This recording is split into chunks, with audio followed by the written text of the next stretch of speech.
പവിത്ര എന്താടാ പരിപാടി? ഒരുപാട് പരിപാടികളുണ്ട്, അപ്പോൾ ഒന്നും പറയാൻ പറ്റത്തില്ല. എന്തെങ്കിലും കോള് വരും, ഞാൻ അതിൻ്റെ പുറകെ പോകും. എന്തെങ്കിലും ചില്ലറ തടവാണെങ്കിൽ അതുമായിട്ട് വൈകിട്ട് കയറി വരും. ഞാനും സുമിത്രയും കൂടെ ഒന്ന് പുറത്തു പോകും. ചോറും കറിയൊക്കെ റെഡിയാക്കി വെച്ചിട്ടുണ്ട്. ഉച്ചക്ക് വരുവാണെങ്കിൽ എടുത്ത് കഴിച്ചോണം. നീ എന്താണ് ഇങ്ങനെ അന്തം വിട്ട് നോക്കണ? ഞാനും സുമിത്രയും കൂടെ ഇന്നൊന്ന് പുറത്തു പോകണ്ടെന്ന്. എന്നാ പറഞ്ഞേ? ഞാനും സുമിത്രയും കൂടെ ഒന്ന് പുറത്തു പോകുന്നു. എവിടെ? അവളെ എനിക്ക് എന്നിട്ട് സാരി മേടിച്ചു തരാമെന്ന് പറഞ്ഞു. ഞാനും കൂടെ പോവുകയാണെങ്കിൽ എനിക്ക് ഇഷ്ടമുള്ളത് എടുക്കാമല്ല. അവളെനിക്ക് സാരി മേടിച്ചു തരാമെന്ന് പറഞ്ഞപ്പോൾ ഞാൻ അവൾക്കൊരു ചുരിദാർ മേടിച്ചു കൊടുക്കാമെന്ന് പറഞ്ഞു. എത്ര നാളായിടാ അവൾ വന്നിട്ട്? അപ്പം അവൾക്കൊരു ചുരിദാർ മേടിച്ചു കൊടുക്കാമല്ല. ഏതായാലും പുറത്ത് പോവുകയല്ലേ, ഫുഡ് പുറത്തുനിന്ന് കഴിക്കാമെന്ന് അവൾ പറഞ്ഞു. ഞാൻ ആലോചിച്ചപ്പോൾ അത് നല്ല കാര്യമൊന്നും എനിക്കും തോന്നി. ഈ വീട്ടിലെ ആഹാരം കഴിച്ചും മടുത്ത്. ഏതായാലും അവൾ അങ്ങനെ ഒരു ആഗ്രഹം പറഞ്ഞതല്ലേ, എനിക്കത് നല്ലതാണെന്ന് തോന്നി. നീയായിട്ട് പുറത്ത് കൊണ്ടുപോയാൽ ഫുഡൊന്നും മേടിച്ചു തരാൻ ചെയ്യൂലല്ലോ. പുറത്തൊന്ന് കഴിക്കാമെന്ന് സുമിത്ര പറഞ്ഞു. അവൾക്ക് നല്ല ഹോട്ടലുകളൊക്കെ അറിയാം. സാരി മേടിച്ചു തരാന്ന് പറഞ്ഞു സുമിത്രേ? ആ, നീ എനിക്കൊരു സാരി മേടിച്ചു തന്നിട്ട് 2 വർഷമെങ്കിലും ആയിട്ടുണ്ട്. അവൾക്ക് അങ്ങനെ ഒരു നല്ല ബുദ്ധി തോന്നിയില്ല. ദൈവാനുഗ്രഹം. നീ എന്താ ഇങ്ങനെ വായുമ്പളിച്ച് നോക്കണമെന്നൊക്കെ എനിക്ക് മനസ്സിലായി. ഞാൻ സുമിത്രയും കൂടി എപ്പോഴാ സ്നേഹത്തിലായെന്നല്ലേ? എടാ മണ്ട, അമ്മായിയമ്മയും മരുമോളും ആകുമ്പോൾ ചില തർക്കങ്ങളൊക്കെ ഉണ്ടാവും. അതൊക്കെ നാട്ടു നടപ്പല്ലേ. അതുകൊണ്ട് അവൾ എൻ്റെ മരുമോളല്ലാതെ ആവുക. ചേട്ടാ ചായ. അമ്മയ്ക്ക് ചായ എടുക്കട്ടെ? എടുത്തു വെച്ചിട്ടുണ്ട്. അവിടെ ഇങ്ങോട്ട് കൊണ്ടുവരണോ? വേണ്ട, ഞാൻ പോയി കുടിച്ചോളാം. നല്ല പൂവാലുള്ള ഇഡ്ഡലി ഉണ്ടാക്കി വെച്ചിട്ടുണ്ടേ, അമ്മയൊന്ന് കഴിച്ചു നോക്ക്. ചേട്ടാ അമ്മ പറയാണേ എന്നും ഈ ദോശയും പുട്ടും ഒക്കെ തിന്ന് മടുത്തെന്ന്. അപ്പൊ ഞാൻ പറഞ്ഞു ഇന്ന് നമുക്ക് ഇഡ്ഡലി ഉണ്ടാക്കാമെന്ന്. ഞാൻ ഉണ്ടാക്കിയോണ്ട് പറയല്ല, നല്ല സൂപ്പർ ഇഡ്ഡലിയാ. ആര് ഇതൊക്കെ ആണെങ്കിൽ അവക്കടെ കൈപുണ്യം അപാരം തന്നെ. പവിത്ര, നീ ഭാഗ്യം ചെയ്തവനാടാ. സുമിത്ര, നീ ഇവിടെ ഇരുന്നേ. എന്തേ? നീ വന്ന് ഇവിടെ ഇരുന്നേ. എന്നാ പറ്റിയേ? എന്തു? സത്യം പറഞ്ഞു, നിനക്കും അമ്മയ്ക്ക് എന്നാ പറ്റിയെന്ന് പറ. അതാണോ കാര്യം? എന്റെ പവിത്രേട്ടാ, പവിത്രേട്ടൻ എന്താ വിചാരിച്ചത്? ഞാനും അമ്മയും തമ്മിൽ എന്നും ഇങ്ങനെ അടിയും വഴക്കുമായിട്ട് നിൽക്കുമെന്നോ? ഞങ്ങൾ തമ്മിൽ ഇപ്പൊ ഒരു പ്രശ്നമില്ല പവിത്രേട്ടാ, നല്ല സ്നേഹത്തിലാ. ആ പവിത്രേട്ടൻ ഒരു കാര്യം അറിഞ്ഞോ? അമ്മച്ചി എനിക്ക് ചുരിദാർ എടുത്തു തരാന്ന് പറഞ്ഞു. അത് ഞാൻ അറിഞ്ഞായിരുന്നു. നമ്മുടെ കല്യാണം കഴിഞ്ഞിട്ട് എത്ര നാളായി? ഇതുവരെ പവിത്രേട്ടന് എനിക്കൊരു ചുരിദാർ വാങ്ങിച്ചു തരാൻ തോന്നിയോ? അതങ്ങനെ പവിത്രേട്ടന് സ്വന്തം കാര്യം മാത്രമല്ലേ ഉള്ളു ചിന്ത. അതിനെ ഇതിനകത്ത് സ്നേഹം വേണം, സ്നേഹം. പവിത്രേട്ടന് അതില്ല, എന്റെ അമ്മച്ചിക്ക് അത് ഇഷ്ടം പോലെ ഉണ്ട് കേട്ടോ.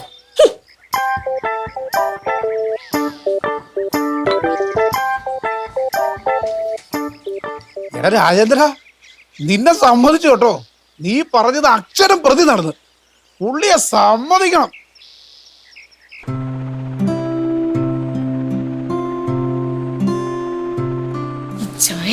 എമ്മുകുന്നന്റെ എഴുത്തൊരു രക്ഷയില്ലല്ലേ? വായിക്കാം. പിന്നെ ഒരു സംഭവം ഉണ്ടായി. ഇപ്പൊ ഗ്രേസി ആന്റി വിളിച്ചിട്ടുണ്ടായിരുന്നേ. ഭയങ്കര ഒരു അത്ഭുതം ഉണ്ടായെന്ന്. ഗ്രേസി ആന്റിയുടെ അനിയനില്ലേ പീറ്ററങ്കിള്, വയ്യാതിരിക്കുന്നത്. കൊറേ സ്ഥലത്തൊക്കെ കാണിച്ചല്ലോ, കൊറേ ഡോക്ടർമാരെ കാണിച്ചിട്ടൊന്നും ഒരു കുറവും ഇല്ലാതിരിക്കല്ലേ. ഇപ്പൊ കഴിഞ്ഞ ദിവസം അവരേതാണ്ട് ഒരു എറണാകുളത്ത് ഒരു ഡോക്ടറെ കൊണ്ടുപോയി കാണിച്ചെന്ന്. അപ്പൊ അയാൾ നോക്കിയിട്ട് മിനിഞ്ഞാന്ന് സർജറി വെച്ചേക്കുമായിരുന്നു. പക്ഷെ സർജറി കൊണ്ടൊന്നും വലിയ കാര്യമില്ലെന്നാ എല്ലാരും പറഞ്ഞത്. എന്നിട്ട് കഴിഞ്ഞ ആഴ്ച ഏതോ ഒരു അച്ഛന്റെ കാര്യം ആരോ ഗ്രേസി ആന്റിയോട് പറഞ്ഞു. ആ അച്ഛനാണെങ്കിൽ പ്രാർത്ഥിച്ചു കഴിഞ്ഞാൽ സകല അസുഖങ്ങളും മാറുമെന്ന് ചായ. സത്യമൊന്ന് ഗ്രേസി ആന്റിക്ക് വലിയ വിശ്വാസമൊന്നും ഇല്ലായിരുന്നു. പിന്നെ അവസാനത്തെ പിടിവല്ലിയല്ലേ എന്ന് വെച്ചിട്ട് പീറ്റർ അങ്കിളിനെ വിളിച്ചോണ്ട് പോയെന്ന്. അവിടെ ചെന്നപ്പോഴാണെങ്കിൽ അച്ഛനാണെങ്കിൽ തലയ്ക്ക് പിടിച്ച് പ്രാർത്ഥിച്ചിട്ട് എന്തോ വെള്ളമൊക്കെ കുടിക്കാൻ കൊടുത്തെന്ന്. അപ്പോഴല്ലേ അത്ഭുതം ഉണ്ടായത് ചായ. മിനിഞ്ഞാന്ന് സർജറി, ഇന്നലെ കുറച്ച് മെച്ചപ്പെട്ട്, ഇന്നായപ്പോ ആള് ഓക്കെ ആയെന്ന് ചായ. എനിക്കൊരു കാര്യം മനസ്സിലാവുന്നില്ല. സർജറി നടത്തി, അടുത്ത ദിവസം മെച്ചപ്പെട്ടു, അതിന്റെ അടുത്ത ദിവസം ഓക്കെ ആയി. എന്തൊരു അത്ഭുതം. സർജറി നടത്തിയിട്ടല്ലേ ഓക്കെ ആയത്? എന്റെ ഇച്ചായ സർജറി നടത്തിയിട്ടല്ല ഓക്കെ ആയത്. ആ അച്ഛൻ കൊടുത്ത വെള്ളം കൊണ്ടാണ് ഓക്കെ ആയത് എന്ന് ആര് പറഞ്ഞു? ഗ്രേസി ആന്റി പറഞ്ഞു. വെള്ളം കൊടുത്തിട്ടാണ് ഓക്കെ ആയതെങ്കിൽ പിന്നെ സർജറി നടത്തേണ്ട ആവശ്യമില്ലായിരുന്നല്ലോ. എന്റെ ഇച്ചായ, താൻ പാതി ദൈവം പാതി എന്നല്ലേ. സർജറിയുടെ ഡേറ്റ് എന്തായാലും ഫിക്സ് ചെയ്ത് അത് കാരണം സർജറി നടത്തി, അത്രേ ഉള്ളു. സർജറിക്ക് മുന്നേ വെള്ളം കൊടുത്തിരുന്നെങ്കിൽ സർജറി ചെയ്യേണ്ട ആവശ്യമേ ഇല്ലായിരുന്നല്ലോ. എന്ന് വെച്ചാൽ ഈ പീറ്റർ അങ്കിളിന്റെ അസുഖം മാറാനുണ്ടായ കാരണം ഡോക്ടർ ചികിത്സിച്ചുകൊണ്ടാ, അങ്ങനെ ഓപ്പറേഷൻ ചെയ്തുകൊണ്ടാ, അല്ലാതെ ഈ അച്ഛൻ വെള്ളം കൊടുത്തോണ്ടല്ല. എന്റെ ഇച്ചാൻ എന്തൊക്കെ പറഞ്ഞാലും ഞാൻ വിശ്വസിക്കത്തില്ല. ഇത് അച്ഛന്റെ ഗുണം തന്നെയാണ്. അങ്ങനെയാണെങ്കിൽ ഞാൻ ഒരു കാര്യം പറയട്ടെ, ഈ ഡോക്ടർ ചികിത്സിച്ച എല്ലാവരുടെയും അസുഖം മാറണ്ടേ? മാറിയില്ലല്ലോ. അങ്ങനെ എല്ലാവരുടെയും അസുഖം മാറില്ല, എല്ലാവരും രക്ഷപ്പെടത്തുമില്ല. അത് ഭൂമിയുടെ സന്തുലിതാവസ്ഥ നിലനിർത്താനായിട്ട് ചിലരൊക്കെ മരിക്കുകയും ചിലരൊക്കെ ജനിക്കുകയും ചെയ്യും. എന്നാൽ മാത്രമേ ഭൂമിക്ക് നിലനിൽപ്പുണ്ടാവും. ഇച്ചായ അതുകൊണ്ടൊന്നും അല്ല, ആ അച്ഛന്റെ ഗുണം കൊണ്ടാ. അച്ഛൻ്റെ ഗുണം തന്നെയാണല്ലോ. എങ്കിൽ പിന്നെ നമുക്കൊരു കാര്യം ചെയ്യാം. ഈ ഹോസ്പിറ്റലിലെ ഡോക്ടേഴ്സിനെയൊക്കെ പറഞ്ഞു വിട്ടിട്ട് നമുക്ക് ഇതുപോലെ അച്ഛന്മാരെയും സിദ്ധന്മാരെയൊക്കെ പിടിച്ചിരുത്താം. അവരാകുമ്പോൾ ഒരു ബക്കറ്റിൽ വെള്ളമായിട്ട് ഇരുന്നാൽ മതി. വരുന്ന പേഷ്യൻസിന് മൊത്തം വെള്ളം കൊടുത്ത് കാശിന്റെ ചെലവുമില്ല, അവർക്കാണെങ്കിൽ അസുഖം മാറുകയും ചെയ്യും. എങ്ങനെയുണ്ട്? ആ, ഇതാണ് അഹങ്കാരം. കുറച്ച് പഠിപ്പുണ്ടെന്നുള്ള അഹങ്കാരമാണ് ഇച്ചായന്. ഇച്ചായന് ഈ പറയുന്ന വിവരക്കേടുകളെല്ലാം മേളിരുന്ന ഒരാൾ കാണുന്നുണ്ട്. മേളിലിരുന്ന് കാണാനായിട്ട് ദൈവം എല്ലാവരും മേളിലാണ് ഇരിക്കുന്നത്. നിന്നോട് ആരാ പറഞ്ഞത്? ദേ, വലിയ ആളാന്നുള്ള ധാരണയൊന്നും വേണ്ട, ഇച്ചായൻ അനുഭവിക്കും, നോക്കിക്കോ. പിന്നൊരു കാര്യം കൂടെ, ഇച്ചായൻ മനസ്സിലാക്കാത്ത ഒരുപാട് കാര്യങ്ങൾ ഈ ഭൂമിയിൽ നടക്കുന്നുണ്ട്, കേട്ടല്ലോ. എടീ, ഭയപ്പെടുത്തിയാണ് അവരൊക്കെ ജീവിക്കുന്നത്. മേളിലിരിക്കുകയാണ് അത്രേ, അവര് മേളിൽ തൂങ്ങിക്കിടക്കുകയാണല്ലോ.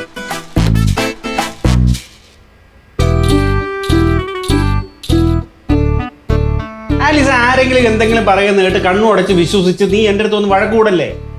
മനുഷ്യന് ദൈവം ബുദ്ധി തന്നിരിക്കുന്നത് നമുക്ക് എന്തെങ്കിലും ഒരു കാര്യത്തെക്കുറിച്ച് ആലോചിച്ച് തീരുമാനം എടുക്കാനാ. ഓ, ഈ ലോകത്ത് ഇച്ചായന് മാത്രമല്ലേ ഉള്ളൂ ബുദ്ധി, ബാക്കിയുള്ളവരെല്ലാരും മണ്ടന്മാര്. എല്ലാവർക്കും ബുദ്ധിയുണ്ട്, പക്ഷെ അത് പ്രയോഗിക്കുന്നതിന്റെ പ്രശ്നം ഉണ്ടെന്നേ ഉള്ളൂ. എന്ത്? ആലിസ, ഞാൻ ഒരു മൃഗ ഡോക്ടറാണ്. എൻ്റെ ഹോസ്പിറ്റലിൽ വരുന്ന പശുവിനെയും പോത്തിനെയൊക്കെ ഞാൻ ചരട് കെട്ടി അസുഖം മാറ്റിയാൽ എങ്ങനെയിരിക്കും?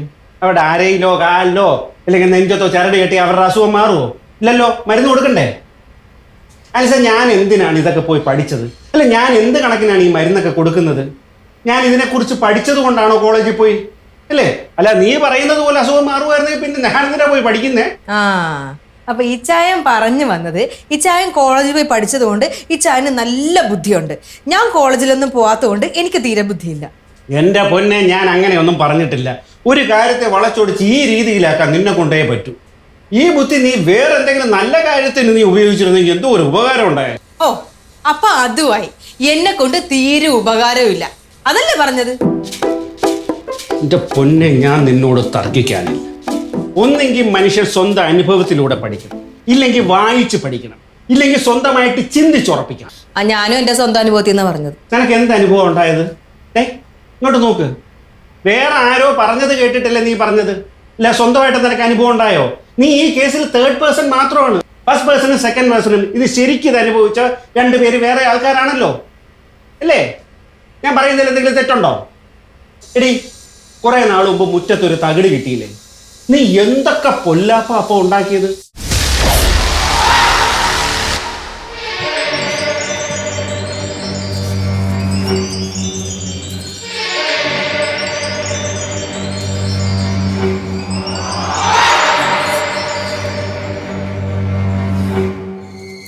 ഇച്ചായ, ഇച്ചായ, ഇതുണ്ടോ ഇച്ചായ? എന്തോന്ന്? നമ്മുടെ ഗേറ്റിന്റെ അവിടെ കിടന്ന് കിട്ടിയതാ. എന്താണ് ഇച്ചായന് മനസ്സിലായോ? ഇത് ഏലസല്ലേ? എവിടെ കിടന്നിട്ട്? നമ്മുടെ ഗേറ്റിന്റെ അവിടെ കിടന്ന്. ഇവിടെ കോമ്പൗണ്ടിൽ ഇത് ആരും കൊണ്ടൊന്നിട. ഇത് സാധാരണ ഏലസല്ല ഇച്ചായ, പിന്നെ കൂടോത്രവാ, കൂടോത്രം. ഇച്ചായ, ആ. നമ്മളെ നശിപ്പിക്കണമെന്ന് ആഗ്രഹമുള്ള ആരാ ഇച്ചായ ഇവിടെ ഉള്ളത്? ആര്? അപ്പുറത്താ യക്ഷി. ഒരാളെ കുറിച്ച് ഇങ്ങനെ അനാവശ്യം പറയല്ലേ? മോശം ആലീസ. ഓ, അവരെ പറ്റി പറഞ്ഞപ്പോ ഇച്ചായനങ്ങ് നൊന്തല്ലേ? അങ്ങനെ ഞാൻ പറഞ്ഞതല്ല ആലിസ. ഇച്ചായ, നമ്മൾ രണ്ടും മാത്രല്ലേ ഉള്ളു ഇവിടെ. ആ. നമ്മൾ രണ്ടും അല്ലല്ലോ ഇത് അവിടെ കൊണ്ടിട്ട്? അല്ല. അല്ല. ഇത് ആരിട്ടാലും നല്ല ഉദ്ദേശത്തോടു കൂടിയല്ല. അല്ലേ? അല്ല. ശരി, അല്ല. നമ്മളെ നശിപ്പിക്കണമെന്ന് ആഗ്രഹമുള്ള ആരാ ഈ നാട്ടിലുള്ളത്? അപ്പുറത്താ പെണ്ണുമ്പോൾ. ഇച്ചായ, വന്ന അന്ന് തൊട്ട് അവരുടെ ഒരു കണ്ണ് ഇച്ചായന്റെ പുറത്തുണ്ട്. എന്റെ ഒരു നോട്ടവും ശ്രദ്ധയൊക്കെ ഉള്ളത് കൊണ്ട് അവരുടെ ആ ഉദ്ദേശം നടക്കുന്നില്ല. അല്ലായിരുന്നെങ്കിൽ കാണായിരുന്നു. അവരുടെ ഉദ്ദേശം നടക്കാത്തത് കൊണ്ട് അവരേതോ മന്ത്രവാദീനെ കണ്ട് ഈ ഏലസും പൂജിച്ചിട്ട് നമ്മുടെ വീടിന്റെ ഗേറ്റിന്റെ അവിടെ കൊണ്ടുവന്ന് ഇട്ടതാ. എന്തിന്? രണ്ട് ഉദ്ദേശം അവർക്കുള്ളത്. എന്തൊക്കെയാണ്? നമ്പർ 1, ഇച്ചായനെ വശീകരിക്കുക. മൂന്നൊന്നും മൂളൊന്നും വേണ്ട, ആണുങ്ങളെയും പെണ്ണുങ്ങളെയും വശീകരിക്കുന്ന മന്ത്രവും ഏലസും ഒക്കെ ഉണ്ട് ഇച്ചായ. 2, എനിക്കെന്തെങ്കിലും പറ്റണം. എനിക്കെന്തെങ്കിലും പറ്റിപ്പോയി കഴിഞ്ഞാൽ പിന്നെ അവരുടെ തടസ്സമൊക്കെ മാറിയല്ലോ. അത് കൊണ്ടിട്ടത് ഉണ്ണിയാർച്ചയാണെന്ന് നീ പറഞ്ഞു ഇല്ലേ? അവസാനം തെളിഞ്ഞപ്പോ എന്തായി? ഏതോ ഒരുത്ത ഇവിടെ കൊണ്ടൊരു തകിടിട്ട്. അത് അറിഞ്ഞു കഴിഞ്ഞിട്ട് എന്തെങ്കിലും ഉണ്ടായോ? എന്റെ ഇച്ചായന് എന്തൊക്കെ പറഞ്ഞാലും ഇച്ചായന് മനസ്സിലാവാത്ത ഒരുപാട് കാര്യങ്ങൾ ഈ ലോകത്ത് നടക്കുന്നുണ്ട്. അതൊന്നുമേ കോളേജിൽ പോയി പഠിച്ചാൽ കിട്ടൂല. സമ്മതിച്ചു. നീ തന്നെയാണ് ശരി, നീ മാത്രമാണ് ശരി.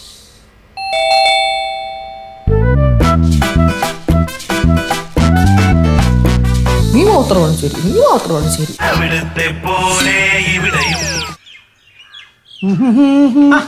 പവിത്രനാ, നമസ്കാരം. വലിയ സന്തോഷത്തിലാണല്ലോ. ഇന്ന് ഇച്ചിരി ശകലം സന്തോഷത്തില. ആലീസല്ലേ ഇവിടെ? ഉണ്ട്, അടുക്കളയില. എന്താ പരിപാടി? അവള് പ്രപഞ്ച സത്യങ്ങളിൽ നമുക്ക് നിർവചിക്കാൻ പറ്റാത്ത ചില സത്യങ്ങളില്ലേ, അതിനെക്കുറിച്ച് അപഗ്രഥിച്ചുകൊണ്ടിരിക്കുക.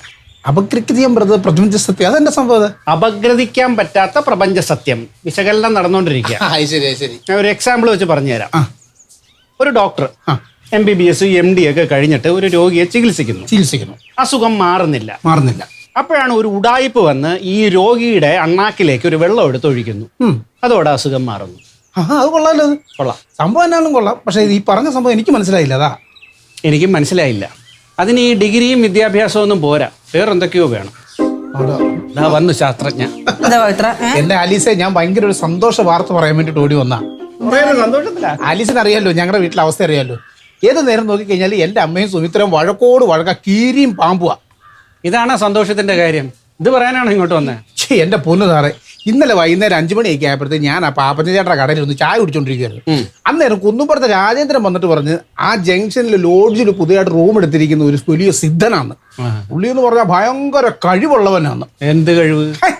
എന്നാ കഴിവ്? ഞാൻ പുള്ളി പറയാ, നമുക്ക് പുള്ളിക്കാരൻ ഭയങ്കരമായിട്ട് ഭാവി പറയും, ഭൂതം പറയും, എന്ത് കാര്യം ഉണ്ടെങ്കിലും പുള്ളിക്കാരൻ പ്രശ്നം പരിഹരിച്ചു തരുമെന്ന്.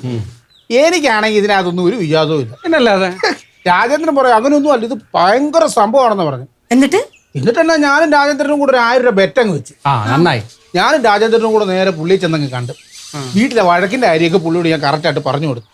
അന്നേരം പുള്ളി എല്ലാ സിദ്ധന്മാരും ചെയ്യുന്ന പോലെ തന്നെ പുള്ളി ഒരു തകിടിനകത്ത് എന്തൊക്കെയോ പൂജിച്ച് എന്നോട് തന്നിട്ട് പറഞ്ഞു, എന്നിട്ട് വീടിന്റെ കിഴക്ക് തെക്ക് ഭാഗത്തുകൊണ്ട് കുഴിച്ചിടണമെന്ന്. തെക്ക് കിഴക്കല്ല, കിഴങ്ങ്. ഞാൻ എന്നിട്ട് അത് മേടിച്ചിട്ട് ഞാൻ നേരെ പുള്ളിക്കൊരു 101 രൂപ ദക്ഷിണയും കൊടുത്തു. എന്നിട്ട് ഞാൻ നേരെ വീട്ടിലേക്ക് പോകുന്ന വഴിക്ക് രാജേന്ദ്രൻ പറഞ്ഞു ഞാനും വരുവാ. കാരണം രാജേന്ദ്രൻ അറിയണമല്ലോ ഞാനിത് കുഴിച്ചിടുന്നതായിരിക്കും. അവന് വല്ലാത്ത അസുഖം തന്നെയല്ലേ. ആ പോരട്ടത്ത് ഞാനും വെച്ച് നേരെ വീട്ടിൽ ചെന്ന് അമ്മയും സുമിത്രയെ അറിയാതെ ഈ പറഞ്ഞ സ്ഥാനത്ത് ഞാനിത് കൊണ്ടങ്ങ് കുഴിച്ചിട്ട്. എന്റെ പവിത്രനൊക്കെ ഇങ്ങനെ ചെയ്യാന്ന് പറഞ്ഞ എനിക്ക് വിശ്വസിക്കാൻ പറ്റുന്നില്ല. അയ്യേ എന്റെ സാറേ, ഇത് പറയുന്ന മുഴുവൻ സാറൊന്ന് കേക്ക്. ഇന്ന് നേരം വെളുത്തപ്പം മുതല് ഞങ്ങളുടെ വീട്ടിൽ ഭയങ്കര ശാന്തത. ഞാനും സുമിത്രയും കൂടെ ഒന്ന് പുറത്തു പോകുന്നു. എവിടെ? അവളെ എനിക്ക് സാരി മേടിച്ചു തരാന്ന് പറഞ്ഞു. ഞാനും കൂടെ പോയണെങ്കിൽ എനിക്ക് ഇഷ്ടമുള്ളത് എടുക്കാമല്ല. അവളെനിക്ക് സാരി മേടിച്ചു തരാന്ന് പറഞ്ഞപ്പോൾ ഞാൻ അവൾക്കൊരു ചുരിദാർ മേടിച്ചു കൊടുക്കാന്ന് പറഞ്ഞു. എത്ര നാളായിട്ട് അവൾ വന്നിട്ട്. അപ്പം അവൾക്കൊരു ചുരിദാർ മേടിച്ചു കൊടുക്കാമല്ല. ഏതായാലും പുറത്തു പോവുകയല്ലേ, ഫുഡ് പുറത്തുനിന്ന് കഴിക്കാന്ന് അവള് പറഞ്ഞു. അമ്മായിയമ്മയും മരുമോളും ആകുമ്പോൾ ചില തർക്കങ്ങളൊക്കെ ഉണ്ടാവും. അതൊക്കെ നാട്ടു നടപ്പല്ലേ. സത്യം പറഞ്ഞു, നിനക്കും അമ്മയ്ക്ക് എന്നാ പറ്റിയെന്ന് പറ. എന്റെ പവിത്രേട്ടൻ എന്താ വിചാരിച്ചത്? ഞാനും അമ്മയും തമ്മിൽ എന്നും ഇങ്ങനെ അടിയും വഴക്കുമായിട്ട് നിൽക്കുമെന്നോ? ഞങ്ങൾ തമ്മിൽ ഇപ്പോൾ ഒരു പ്രശ്നമില്ല പവിത്രേട്ടാ, നല്ല സ്നേഹത്തില. വഴക്കില്ല, ബഹളമില്ല. എന്റെ സുമിത്രയും എന്റെ അമ്മച്ചിയും ഭയങ്കര സ്നേഹവും. സത്യം, എന്റെ ആലീസ് ഞാൻ എന്റെ ജീവിതത്തിൽ വിചാരിച്ചില്ല സംഗതി അച്ചട്ടാവും എന്നുള്ള കാര്യം. അത് ഈ തകിട് കാരണമാണെന്നാണോ പവിത്രം വിശ്വസിക്കുന്നത്? പിന്നല്ലാതെ. എന്റെ ആലീസെ, നമുക്കറിയാൻ പാടില്ലാത്ത പല കാര്യങ്ങളും ലോകത്ത് നടക്കുന്നുണ്ട്. എന്നോടല്ല, അത് ഇങ്ങോട്ട് പറഞ്ഞു കൊടുക്കും. ഇങ്ങോട്ട് പറയുന്നത് എന്തിന്? ഇത് പറയാനാണോ രാവിലെ കുറ്റിയും പറിച്ചിങ്ങ് വന്നേ? എനിക്കറിയാം സാറിന് ഇത് വിശ്വാസമായിട്ടില്ലെന്നുള്ള കാര്യം എനിക്കറിയാം. ആയിട്ടില്ല. പക്ഷെ സംഗതി സത്യമാണ്. ആയിക്കോട്ടെ. വെറ്റി തോറ്റ് 1000 രൂപ പോയാൽ എന്നാ കുഴപ്പം? വീട്ടിൽ സമാധാനം കിട്ടിയല്ലോ. അതെ, രാജേന്ദ്രൻ വിളിക്കുന്നു. വലിയൊരു പ്രശ്നത്തിന് പരിഹാരം ഉണ്ടാക്കി തന്ന ആളാ. ഇന്ന് തന്നെ ഇപ്പോൾ പൈസ കൊടുത്തിട്ടുള്ള കാര്യമുള്ളൂ. ഞങ്ങൾ പോണേ. പോവാ. ഇങ്ങ വാ. നീ എന്നാടി ഇന്ന നേഴ്സറി കൊണ്ടുപോണ കൈ പിടി. ഇവിടെ ഇരുന്നു. ഇപ്പൊ എന്ത് പറയുന്നു? എന്തിനെ കുറിച്ച്? പവിത്രം പറഞ്ഞ കാര്യം ഇപ്പൊ വല്ലതും പറയാനുണ്ടാ? എടേ, പവിത്രം പറയുന്ന കാര്യങ്ങൾ അതൊക്കെ പവിത്രന്റെ സൗകര്യത്തിനാ. പവിത്രം പറയുന്ന കാര്യങ്ങളെല്ലാം വിശ്വസിക്കേണ്ട കാര്യമൊന്നുമില്ല. അവൻ എല്ലാത്തിന്റെ അതോറിറ്റിയൊന്നും അല്ല. ഈ ചായം പറയുന്ന കാര്യങ്ങൾ മാത്രമല്ലേ ശരിയായിട്ടുള്ളു എന്ന് ഞാൻ പറഞ്ഞില്ല. എന്റെ യുക്തിക്ക് നിരക്കാത്ത കാര്യങ്ങൾ വന്നാൽ ഞാൻ ചോദ്യം ചെയ്യും. ഞാനത് വിശ്വസിക്കത്തുമില്ല.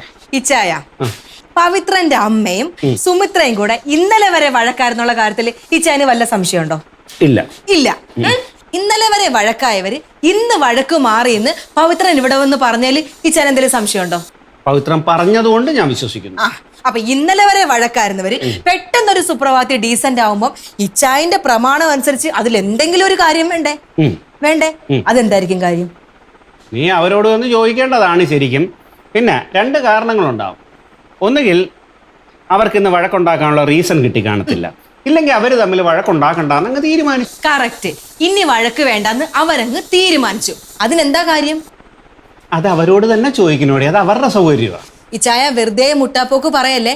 ഇച്ചായനല്ലേ പറഞ്ഞത് ലോകത്ത് നടക്കുന്ന എല്ലാ കാര്യത്തിനും എന്തെങ്കിലും ഒരു കാരണം ഉണ്ടാവുന്നു. ഇവിടുത്തെ കാരണം എന്താ ചോദിക്ക്. ലോകത്ത് നടക്കുന്ന എല്ലാ ഇതിനും ഒരു കാരണം ഉണ്ടാവുമല്ലോ. ഇവിടുത്തെ കാരണം എന്താ? താക്കിയിട്ട്. അങ്ങനെയാണെങ്കിൽ നമുക്കൊരു കാര്യം ചെയ്യാം. ഇന്ത്യ പാകിസ്ഥാൻ ബോർഡറിൽ ഒരു 4-5 തകിട് ജപിച്ച് കുഴിച്ചിടാം. അപ്പോഴേക്ക് നമ്മൾ തമ്മിലുള്ള ശത്രുതയൊക്കെ മാറി നമ്മൾ സൗഹൃദത്തിലായി, യുദ്ധമൊന്നും നടക്കാതെ സമാധാനത്തിന്റെ അന്തരീക്ഷം ഇന്ത്യയും പാകിസ്ഥാനും തമ്മിൽ നിലനിൽക്കും. വേണമെങ്കിൽ നമുക്ക് ഇതേ കാര്യം തന്നെ ഇസ്രായേൽ പാലസ്തീൻ അതിർത്തിയിലും പരീക്ഷിക്കാന്നേ ഉള്ളൂ. ഇച്ചായ കൺമുമ്പിൽ ഒരു കാര്യം ഇങ്ങനെ തെളിഞ്ഞു നിൽക്കുമ്പോ അതിനെ പുച്ഛിക്കാൻ നിക്കല്ലേ. പവിത്രന്റെ വീട്ടിലെ പ്രശ്നങ്ങൾ മാറി, ഗ്രേസി ആന്റിയുടെ അനിയന്റെ അസുഖം മാറി. ഇതൊക്കെ എന്തുകൊണ്ടാ? അത്ഭുതമാണ് നടന്നത്, അത്ഭുതം. ഇച്ചായ അതിനെ പുച്ഛിച്ചോണ്ടിരുന്നു. ഞാൻ ഒരു ഹൈപ്പോത്തറ്റിക്കലായിട്ടൊരു ക്വസ്റ്റ്യൻ എന്നോട് ചോദിക്കട്ടെ? ചോദിക്കട്ടെ. എൻ്റെ പൊന്നുമോള് എന്നെ നോക്കടി. എൻ്റെ പൊന്നു കൊച്ചിന് ഒരസുഖം വന്നു. അപ്പം ഞാൻ ഈ അച്ഛൻ്റെ അടുത്ത് കൊണ്ടുപോകണോ ആശുപത്രി കൊണ്ടുപോകണോ? അത് അത് ആശുപത്രിയിൽ പോകണം. അസുഖം എന്താണെന്ന് തിരിച്ചറിയണം, മരുന്ന് കഴിക്കണം, അസുഖം മാറണം, എന്നിട്ട് പുറത്തിറങ്ങിയിട്ട് പറയണം ഇത് അത്ഭുതമായിരുന്നു എന്ന്, അല്ലേ? സ്വന്തം കാര്യം വരുമ്പോൾ ഇതൊന്നും ബാധകമല്ല. നമുക്ക് ഈ തകിടും വേണ്ട, അച്ഛനും വേണ്ട, വെള്ളവും വേണ്ട, ഒന്നും വേണ്ട. നമുക്ക് ആശുപത്രിയിൽ പോയി അസുഖം എന്താണെന്ന് തിരിച്ചറിഞ്ഞ് മരുന്ന് കഴിച്ച് തന്നെ മാറ്റണം, അല്ലേ? ഇച്ചായൻ ഈ ദൈവനിഷേധം പറയുന്നതേ ഈശ്വരന് പോലും പൊറുക്കാത്ത കാര്യമാണ്. കൊട്ടേഷൻ ഇടൂ ഈശ്വരൻ. കൊട്ടേഷൻ ഒന്നും കൊടുക്കത്തില്ല. രാവിലെ എന്ന് ഇവിടുന്ന് ഒരുങ്ങിക്കെട്ടി ഇറങ്ങി പോകുന്നുണ്ടല്ലോ കാളേനെയും പോത്തിനെയൊക്കെ ചികിത്സിക്കാനായിട്ട്. ദേ ഒരൊറ്റ തൊഴിമതി, എല്ലാ അഹങ്കാരവും പോയിട്ട് ഈ മൂലക്ക് വന്നിരുന്നോളൂ ഇച്ചായ. എന്ത് നല്ല മനസ്സെന്റെ പൊന്നിന്റെ. ഭർത്താവിനെ ജോലിക്ക് അയക്കുന്നത് ഇങ്ങനെ തന്നെ ആയിരിക്കണം. ഉത്തമ ഭാര്യയുടെ ലക്ഷണമാണ് എനിക്ക്. സന്തോഷം. എനിക്ക് നിന്നോട് ഇത്ര പ്രേമം. എന്ത് നല്ല മനസ്സാ നിന്റെ.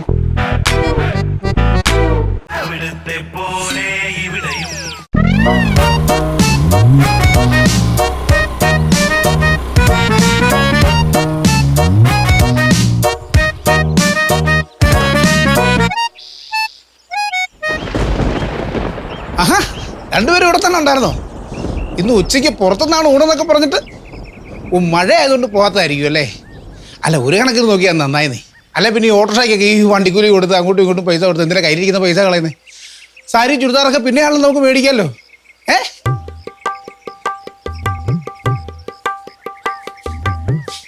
എന്നാ അമ്മച്ചി ഒരു ഗൗരവം? പുറത്തു പോകാൻ പറ്റാത്തതിൻ്റെ ആണോ? എൻ്റെ അമ്മ ഈ മഴയൊന്നും മാറിക്കോട്ടെ, അമ്മച്ചിയെ ഞാൻ കൊണ്ടുപോകും, പോരെ?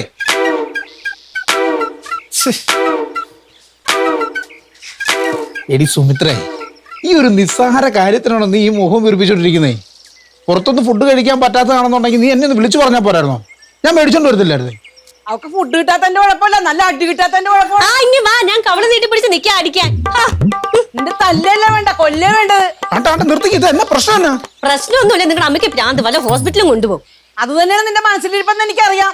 നീ ഇത്ര ഭയങ്കരയാണെന്ന് ഞാൻ മനസ്സിലാക്കിയില്ല. അമ്മച്ചി ഒന്ന് നിർത്തമ്മേ, എന്നാ പ്രശ്നം? ഇത് കണ്ട, ഇതാണ് പ്രശ്നം. ഇതെന്താ? കൂടോത്രം ചെയ്ത് എന്നെ നശിപ്പിക്കാൻ നോക്കണേ. പിന്നെ എനിക്കതല്ലേ പണി. എന്റെ മോനെ പവിത്ര, ഇതാ മരത്തിന്റെ അടിയിൽ കുഴിച്ചിട്ടയച്ചതായിരുന്നു. ഞാൻ അതുവഴി പോയപ്പോഴേ മണ്ണിളകി കിടക്കണം.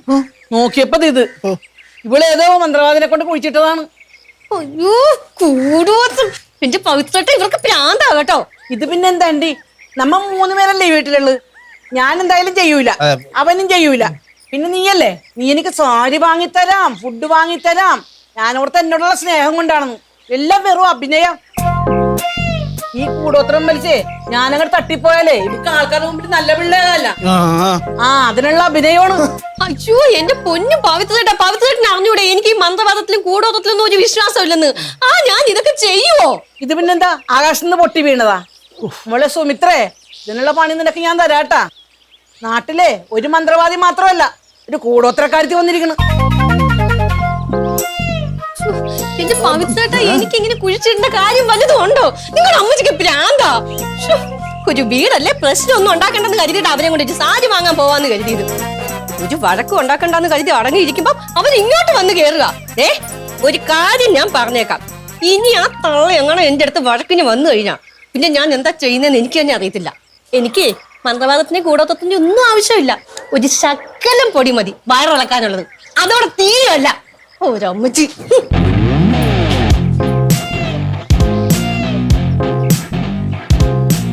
എടാ രാജേന്ദ്ര, നിന്റെ ആ ഉണക്ക സീസൺ അവൻ എന്നാത്തിന്റെ ഏലാ സാറാ ജപിച്ചെനിക്ക് തന്നത്? കുടുംബത്തെ വഴക്ക് തീർക്കാനോ അതോ കുടുംബം കലക്കാനുള്ളതോ? ദൈവത്തിനാണേ നിന്നെ എന്റെ കൺമുന്നിൽ കണ്ട ആ നിമിഷം നിന്നെ ഞാൻ തട്ടും ഞാൻ.